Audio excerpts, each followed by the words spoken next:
भगवान राम द्वारा श्री राम सेतु का निर्माण रामायण की एक प्रमुख और अद्भुत घटना है।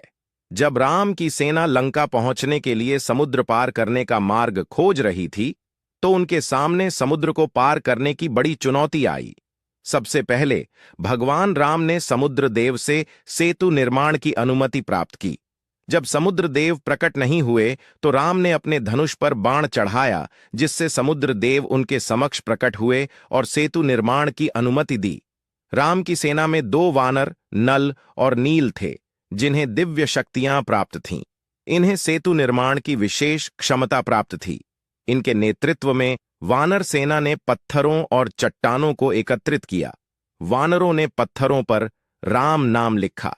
ऐसा माना जाता है कि इससे पत्थर पानी पर तैरने लगे, जिससे सेतु का निर्माण संभव हो सका।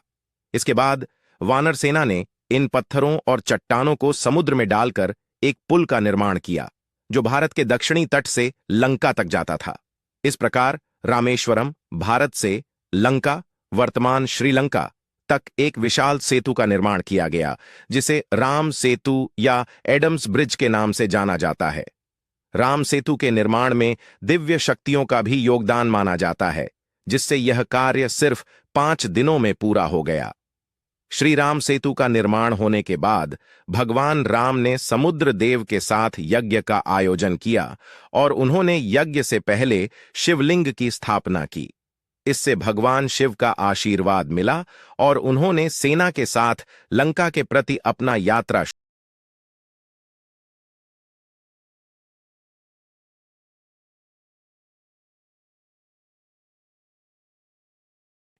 हिंदू महाकाव्य रामायण में वर्णित एक प्रमुख घटना है।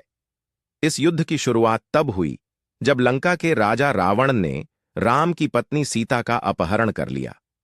रावण ने सीता को धोखे से उनके वनवास स्थल से अपहरण किया और उन्हें लंका ले गया, जो उस समय एक दुर्गम द्वीप माना जाता था। राम ने सीता को ढूंढने और वापस लाने के लिए एक बड़ा अभियान शुरू किया। इस दौरान उन्होंने वानर सेना के साथ मित्रता की और हनुमान, सुग्रीव जैसे महत्वपूर्ण साथियों की मदद से लंका की ओर अग्रसर हुए। हनुमान ने सीता की खोज में लंका तक की यात्रा की और सीता को ढूंढ निकाला। उसके बाद राम ने वानर सेना के साथ मिलकर लंका पर चढ़ाई की। युद्ध का आरंभ राम के लंका पहुंचने और रावण को सीता माता को वापस करने के लिए चुनौती देने के बाद हुआ। रावण ने इस चुनौती को ठुकरा दिया और इसके परिणाम स्वरूप एक विशाल युद्ध का संचालन हुआ।